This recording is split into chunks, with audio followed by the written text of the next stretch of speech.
This is Skyline News. I am Mohammed Musa. The United Nations Children's Fund (UNICEF) is called on the federal government to decentralize birth registration to local government level to improve access and ensure that more Nigerian children acquire legal identity. UNICEF Child Protection Specialist Dennis Onois made the call on birth registration media dialogue organized for the journalists in Lagos. Onois lamented that an estimated of 24.8 million children under the age of 5 lacked legal identity as a result of low and inadequate birth registration coverage in the country. The Federal Airports Authority of Nigeria, FAN, has assured air travelers across the country that airport operations will continue, despite ongoing industrial action by aviation unions.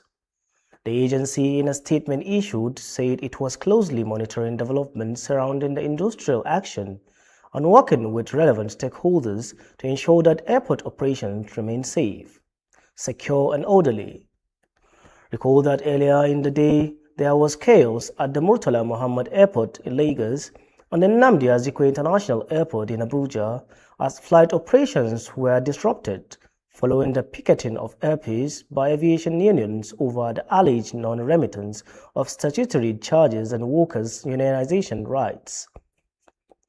Nasarawa State University chapter of the Academic Staff Union of Universities (ASU) has declared a comprehensive and indefinite strike. The announcement of the total strike was contained in a statement by the chairperson of union's Nasarawa State University branch, Zubairu Loko, after the conclusion of its meeting. The union attributed the industrial action to what it described as the continued non-implementation of the 2025 federal government ASU agreement and other unresolved issues affecting academic staff of the university. The Nigerian Army says it has opened applications for the Short Service Combatant Commission (SSCC), Course 50-2027. In a statement posted on X, the Army invited eligible Nigerians to apply for commissions of officers, stressing that the recruitment exercise is open to persons who meet the stipulated requirements. The Army added that successful candidates will undergo military training and, upon commissioning, serve in the Nigerian Army's combat arms, including the infantry and armor corps, as well as combat support arms comprising artillery, engineers, signals, and intelligence corps. The National Drug Law Enforcement Agency (NDLEA) has urged Nigerian youth to shun drug abuse and use their influence to promote healthy lifestyles, responsible citizenship, and national development. The agency's chairman and chief executive officer, Brigadier General Buba Marwa, retired, gave the charge in Abuja at the opening of the 2026 Rotary Youth Leadership Academy.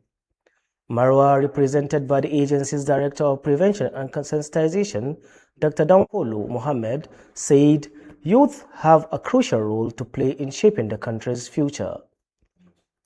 Operators of Atan Ota Division of the Ogun State Police Command has arrested 23 foreign nationals over alleged involvement in a Ponzi scheme, visa scam, and other immigration-related offenses.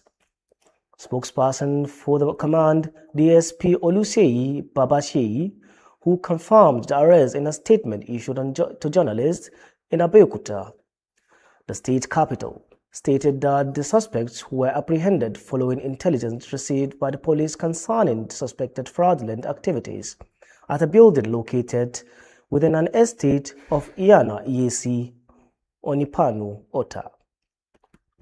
Babasheyi said, and acting on incredible intelligence, the operatives mobilized, secured, and raided a gated residential building in the Onipanu Ota area, where the 23 foreign nationals were arrested.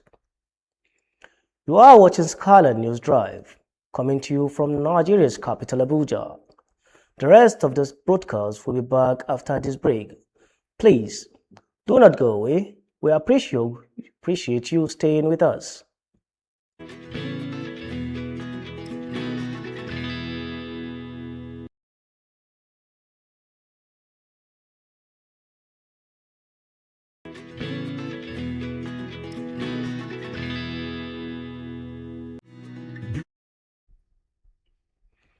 On to business. President Bola Tinubu says Nigeria is targeting more than doubling the livestock sector estimated $32 billion annual contribution to the national economy as part of efforts to make the country's leading hub for livestock production and processing in Africa. Tinubu stated this in Abuja at the opening ceremony of the 9th All-Africa Conference on Animal Agriculture, themed Repositioning Animal Agriculture for Africa's Agricultural Food Security and Global Competitiveness. The president, who was represented at the event by the Secretary to the Government of the Federation, George Akume, said the federal government was committed to transforming livestock the production from a largely subsistence and agricultural activity into a modern, technology-driven, and commercially competitive industry. Oil prices extended a strong rally today as hopes for a reopening of the Strait of Hormuz fade, turning fresh inflation fears and ramping of bets on at least one United States interest rate hike this year.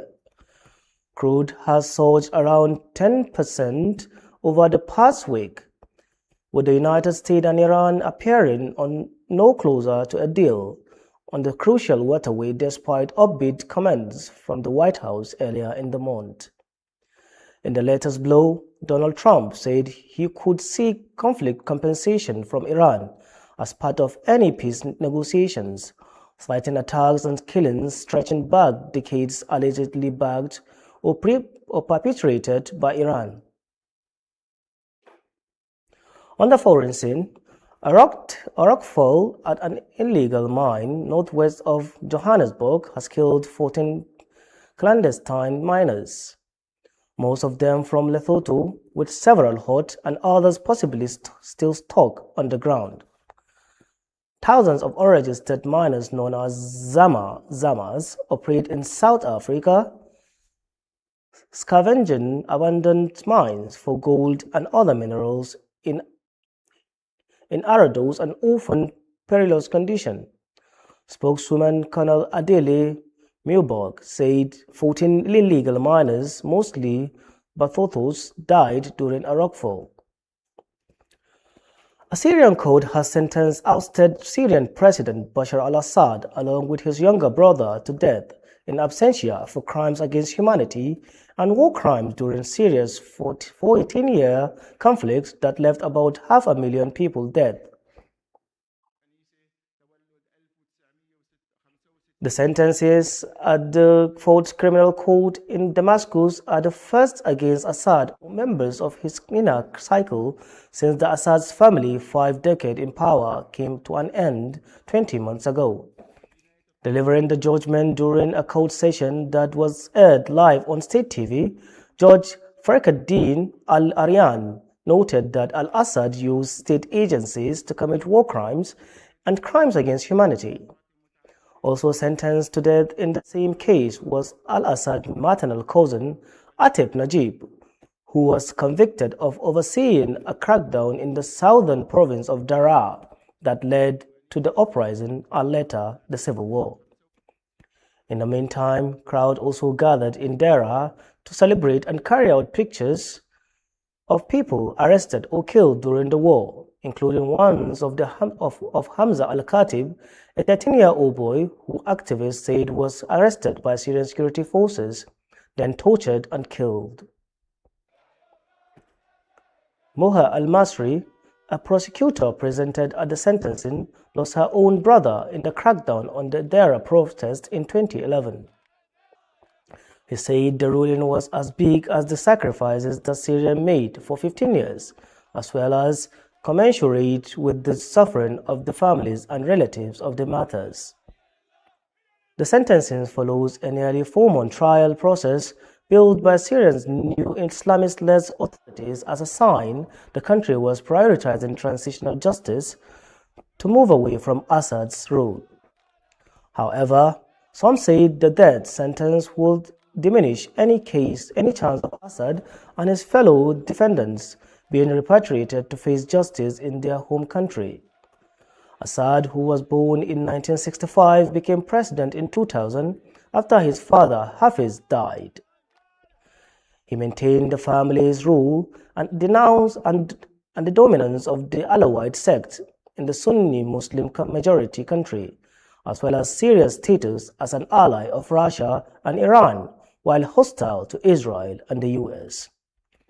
On to sport, the Nigerian Football Federation (NFF) has apologized to President Bola Tinubu and Nigerians following the Super Falcons' failure to secure direct qualification for the 2027 FIFA Women's World Cup.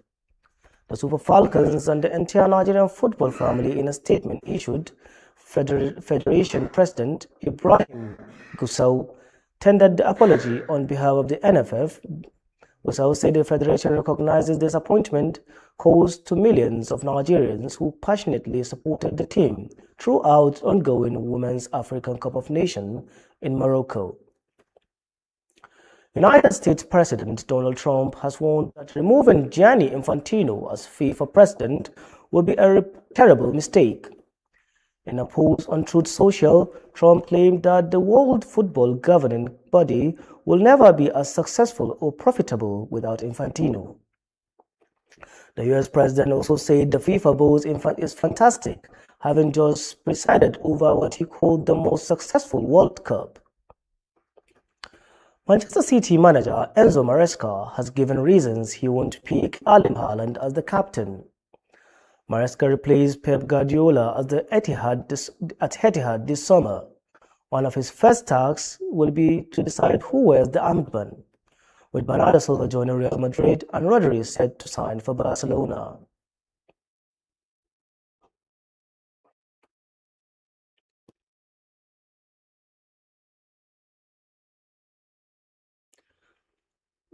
That's all on Sky News Time.